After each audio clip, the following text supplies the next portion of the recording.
Okay, the last section, or the next section is 4.5, and it's solving linear inequalities. So this is actually not different than what we've done before, where we graphed inequalities and then you shaded the part that worked for your test area. The only difference now is we have more than one inequality. So we have to shade the test area that works for both at the same time. So first thing is, everything has to be in y equals mx plus b form, okay? Once it's in y equals mx plus b form, you can graph it based off of your slope and your y-intercept, okay? Once it's graphed, you can find your test point, test it, shade your areas, and then find the area that they have in common. My suggestion for this is use pencil.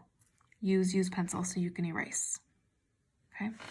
So first of all, these are both in y. If you were to replace the inequality signs, they are both in y equals mx plus b form, so it's perfect.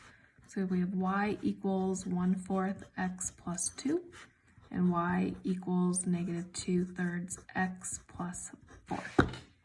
Okay, so the first one, let's graph it. It crosses the y at the 2, and it has a slope of 1/4. That's a positive slope, so it's going this way.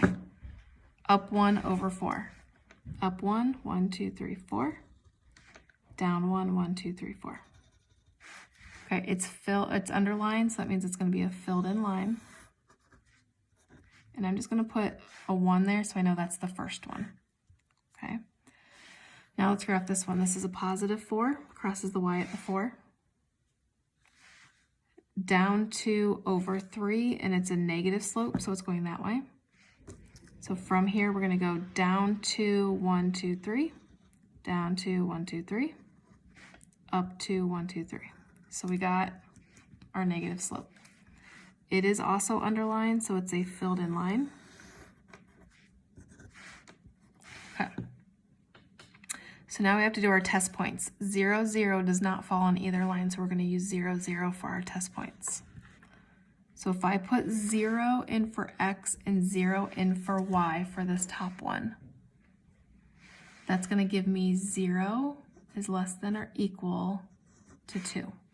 Because if I put 0 here, less than or equal, 0 times, or 1/4 times x is 0, leaves me with the 2.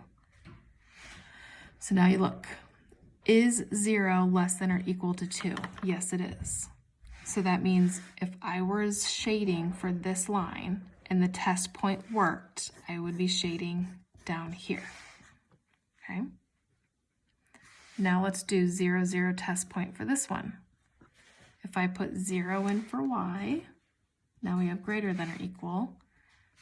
-2/3 times 0 is 0, so it leaves me with 4. Okay, is 0 greater than or equal to 4? No, it's not. So if it did not work, that means this line, the shading has to go above, because you can't include the test point. So what area do they have in common? Just this down here. This one shaded down, this one shaded up, so these do not count. So your final answer would be this. And that tells you that everything in this shaded area will be an answer to one of those inequalities.